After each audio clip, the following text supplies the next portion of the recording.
2014 সালে নরেন্দ্র মোদী সরকার আসার পর আজকে 2024 সাল 10টা বৎসরে এক নয়া উদারবাদী অর্থনীতির নামে বিদেশি লোক নিয়ে দেশীয় লোক নিয়ে এনে লুটপাট করে নিয়েছে দেশটাকে।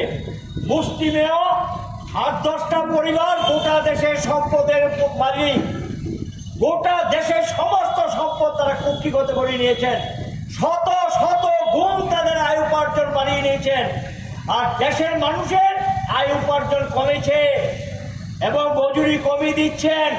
মজুরি কমা মানে বাজার অচল হয়ে যাবে, জিনিসের কাটতি থাকবে না, শিল্পের দরজা বন্ধ হয়ে যাবে এবং কৃষিজাত পণ্য কাঁচামাল যেটা শিল্পে আসে তার দাম পড়ে যাবে, কৃষক বিপন্ন হবে।